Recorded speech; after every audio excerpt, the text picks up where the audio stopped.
Հայկական լեռնաշխարհում գինի է արտադրվել դեռևս նոր քարեդարում։ Այս սենսացիոն հայտնագործությունը հնագետները արել են նորավանքի թռչունների քարայրի պեղումների ժամանակ։ Նրանք գրեթե համոզված են, որ իրենց նոր գտածոն մեր թվարկությունից առաջ 5-րդ հազարամյակի վերջի և 4-րդ հազարամյակի սկզբի գինու հնձաններ են։ Եթե ենթադրությունը հաստատվի, կնշանակի, որ խաղողի մշակմամբ և գինեգործությամբ առաջինը զբաղվել են հայոց աշխարհում։ Արտառոցը հատկապես այն է, որ բոլոր գտածոները, խաղողի և այլ մրգերի կորիզները, հացահատիկի զգալի պաշարները, գունավոր թելերը, փայտե այգեգործական գործիքները և նույնիսկ վայրի կենդանիների ատամները չեն ենթարկվել օրգանական փոփոխությունների։ Հնագետները երևույթը բացատրում են անձավի միկրոկլիմայով։ Քրիստոսից առաջ 5-4 հազարամյակներում տեղի ունեցած ուրեմն գինեգործություն եւ խաղողի մշակման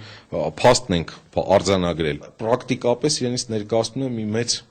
ուրեմն բնակատեղի, պաշտպանված բնակատեղի, որը ունի իր բնակելի թաղամասը, իր արտադրական համալիրները, պահեստները։ Այստեղ հավանաբար արտադրել են, ոչ թե ապրել։ Եվ ես կարծում եմ, որ անգամ պահել են այդ արտադրված մթերքը, որովհետև դուք տեսնում եք, որ քարերի ներսում հով է, այսպես սառնարանի տեղ, այսպես ոնց որ օգտագործված լինի, եւ կարասների մեջ պահել են գինին։ Հնագետների հաջորդ քայլը լայնածավալ պեղումներ սկսելն է։ Համագործակցության համար նրանց արդեն դիմել է Կալիֆոռնիայի համալսարանի հնագիտության ինստիտուտը։ Առաջին հաջողությունը հնագիտական խմբի անդամները կիսեցին իրենց նախկին գործընկեր, պատմագիտության թեկնածու ազգային ժողովի փոխնախագահ Վահան Հովհաննիսյանի հետ, ով պեղումների վայր է ժամանել Հնդկաստանի դեսպան Ռինա Պանդեի հետ։ Հյուրերի տպավորություններն ավելի քան խոսում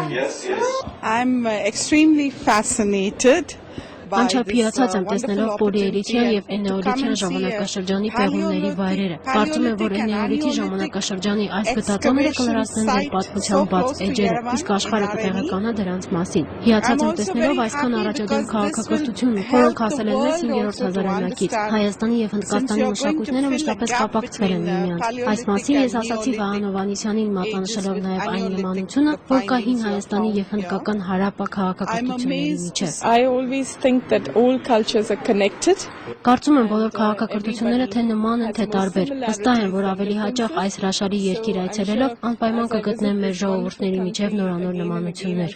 Ցավոք հաջողվել է ուսումնասիրել միայն անձավի մի մասը։ Մնացածը հարևանությամբ սկսված շինարարության պատճառով քանդվել ու հողին է հավասարեցվել։ Մտահոգությունը խմբի անդամները փոխանցեցին ազգային ժողովի փոխնախագահին, ով պեղումների առաջին իսկ օրվանից հետևել աշխատանքներին օգնել ու աջակցել։ Գայանե Հակոբյան, Կարեն Պետրոսյան, Երկիրն այսօր, Նորավանք։